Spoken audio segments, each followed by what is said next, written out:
ต่างประเทศก็รายงานข่าวว่ารัฐบาลยูเครนนั้นกำลังพยายามอย่างเต็มที่นะครับในการเจรจาอย่างหนักกับรัฐบาลสหรัฐกับรัฐบาลจีนเพื่อที่จะส่งคนเข้าร่วมประชุมในครั้งนี้ครับ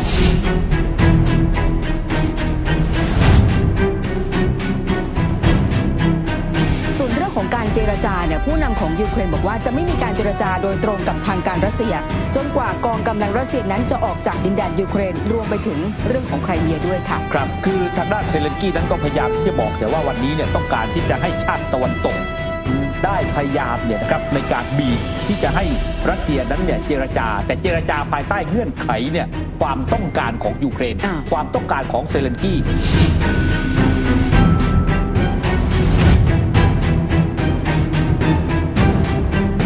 รัสเซียเองนั้นเนี่ยนะครับก็ออกมาบอกโดยตลอดว่าพร้อมที่จะเจรจาแต่นั่นต้องอยู่ภายใต้เงื่อนไขของรัสเซียเช่นเดียวกันเงื่อนไขหลักที่สำคัญก็คือว่าแผ่นดินที่รัสเซียยึดเอาไว้เนี่ยนะครับมันจะต้องเป็นของรัสเซีย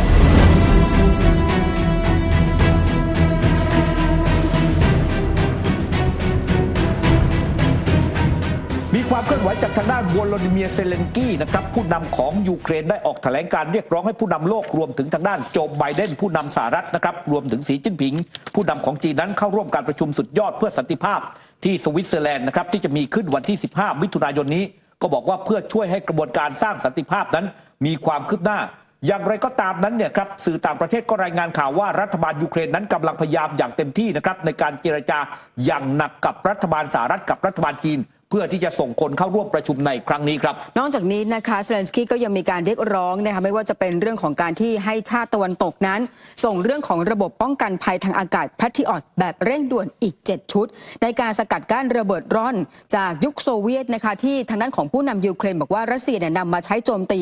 ระบบพลังงานแล้วก็พื้นที่พลเรือนเพราะว่าก่อนหน้านี้เนี่ยทางการของยูเครนมีการระบุว่าณวันนี้เองรัสเซียมีการทิ้งระเบิดทางอากาศประมาณ 3,200 ลูกแล้วก็มีการถล่มยูเครนด้วยแล้วก็มีการคาดการณ์ว่าถ้ามันเกิดขึ้นในช่วงเดือนหน้ากองกำลังของยูเครนจะทำยังไงเพราะว่าเจ้าตัวไกด์บอมเนี่ยเป็นระเบิดหนักในการติดระบบนำวิถีอย่างแม่นยำใช้วิธีการคือหย่อนจากเครื่องบินนอกระยะการป้องกันทางอากาศแล้วก็ระเบิดมีน้ำหนักกว่า1ตันสามารถทำลายเป้าหมายทำลายให้เกิดหลุมขนาดใหญ่ได้แล้วก็ยังมีการเรียกร้องนะคะจากทางด้านของผู้นำยูเครนไปที่ผู้นำชาติตะวันตกว่าการส่งอาวุธให้กับยูเครนวันนี้จะต้องเลิกห้ามการใช้อาวุธในพื้นที่การโจมตีของดินแดนรัสเซียและก็ยังบอกว่าณตอนนี้เองต้องทำงานร่วมกันเพื่อให้พันธมิตรของยูเครนนั้นมีโอกาสในการปกป้องยูเครนได้มากกว่านี้ส่วนเรื่องของการเจรจาเนี่ยผู้นำของยูเครนบอกว่าจะไม่มีการเจรจาโดยตรงกับทางการรัสเซียจนกว่ากองกำลังรัสเซียนั้นจะออกจากดินแดนยูเครนรวมไปถึงเรื่องของไครเมียด้วยค่ะครับคือทางด้านเซเลนสกี้นั้นก็พยายามที่จะบอกแต่ว่าวันนี้เนี่ยต้องการที่จะให้ชาติตะวันตกได้พยายามเนี่ยนะครับในการบีบที่จะให้รัสเซียนั้นเนี่ยเจรจาแต่เจรจาภายใต้เงื่อนไขเนี่ยความต้องการของยูเครนความต้องการของเซเลนสกี้ซึ่งฝั่งรัสเซียเองนั้นเนี่ยนะครับก็ออกมาบอกโดยตลอดว่าพร้อมที่จะเจรจาแต่นั่นต้องอยู่ภายใต้เงื่อนไขของรัสเซียเช่นเดียวกันเงื่อนไขหลักที่สำคัญก็คือว่าแผ่นดินที่รัสเซียยึดเอาไว้เนี่ยนะครับมันจะต้องเป็นของรัสเซียในเวลานี้ซึ่งตรงนี้เองเนี่ยเซเลนสกี้นั้นก็ไม่ยอมนะครับซึ่งล่าสุดนั้นปูตินก็ออกมาบอกนะครับว่าตอนนี้เซเลนสกี้นั้นไม่มีความชอบธรรมในการเจรจาใดๆทั้งสิ้นเพราะสิ้นสุดการปกครองเนี่ยนะครับหรือว่าสิ้นสุดหน้าที่การทำหน้าที่ผู้นำของยูเครนตั้งแต่เมื่อวันที่20พฤษภาคมที่ผ่านมาแต่ไม่ยอมลงจากเก้าอี้ผู้นำนะครับแล้วล่าสุดนั้นเนี่ยเซเลนสกี้ก็เดินทางไปที่ประเทศสเปนคุณผู้ชมปรากฏว่าการเดินทางเยือนสเปนครั้งนี้เนี่ยสมเด็จพระราชาธิบดีฟิลิปเป้ที่6ทรงเสด็จต้อนรับที่สนามบินบาราคาสนะครับด้วยพระองค์เองสะท้อนถึงความสำคัญของการเดินทางเยือนแล้วก็หลังพบหารือกับนายกรัฐมนตรีเปโตรซานเชสเนี่ยเซเลนสกี้ก็ได้เข้าเฝ้ากษัตริย์ฟิลิปเป้อีกครั้งหนึ่งแล้วก็รับพระราชทานจัดเลี้ยงอาหารกลางวันที่พระราชวังในโอกาสนี้เนี่ยกษัตริย์สเปนเนี่ยตรัสด้วยว่าความช่วยเหลือทางทหารของสเปนมีวัตถุประสงค์เพื่อใช้ป้องกันตัวเองซึ่งหมายถึงว่าห้ามใช้อาวุธที่สเปนจัดหาให้นั้นเนี่ยเข้าไปในดินแดนของรัสเซียอันเป็นแนวทางเดียวกับพันธมิตรอื่นรวมถึงสหรัฐอเมริกาซึ่งทางด้านนายกรัฐมนตรีเปโตรซานเชสผู้นำของสเปนเองก็บอกเนี่ยนะครับว่า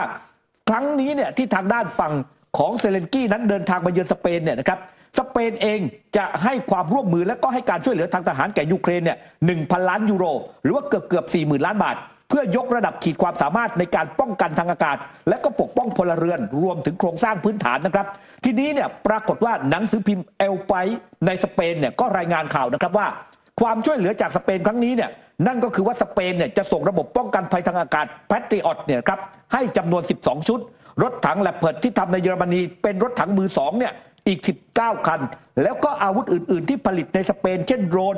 อุปกรณ์ที่เกี่ยวข้องเครื่องกระสุนนะครับแต่ว่าข่าวนี้ยังไม่ได้รับการยืนยันจากรัฐบาลสเปนอย่างเป็นทางการครับขณะที่ก่อนหน้านี้นะคะเลขาธิการนาโต้เยนสโตลเทนเบิร์กเนี่ยได้มีการออกมาเรียกร้องให้ชาติพันธมิตรไม่ว่าจะเป็นการอนุญาตให้ยูเครนใช้อาวุธที่รับบริจาคในการโจมตีดินแดนของรัสเซียรวมไปถึงอีกประเด็นเรื่องหนึ่งนะคะที่ผู้สื่อข่าวเนี่ยไปถามเลขาธิการของนาโต้ว่าเป็นไปได้ไหมที่จะมีการส่งทหารเนี่ยเข้าไปร่วมกับกองกำลังของยูเครนแม้ว่าจะมีการยืนยันว่าจะไม่มีการส่งทหารเข้าไปร่วมกับกองกำลังของยูเครนนะคะขณะที่ผู้นำฮังการีอย่างวิกเตอร์ออร์บานเนี่ยก็มีการระบุถึงสถานการณ์ที่เกิดขึ้นว่าวันนี้ชาติตะวันตกเนี่ยมองว่าทางการของรัสเซียนั้นมีการเตรียมพร้อมและก็พร้อมที่จะมีการโจมตีประเทศสมาชิกของนาโต้แต่ผู้นำฮังการีไม่ได้คิดแบบนั้นการที่ชาติตะวันตกมองว่ารัสเซียคือภัยคุกคามต่อชาติตะวันตกมันตีความของชาติตะวันตกเองว่าเป็นการเตรียมความพร้อมในการทำสงครามขณะที่ผู้นำฮังการีย้ำจุดยืนในการคัดค้านแผนของนาโต้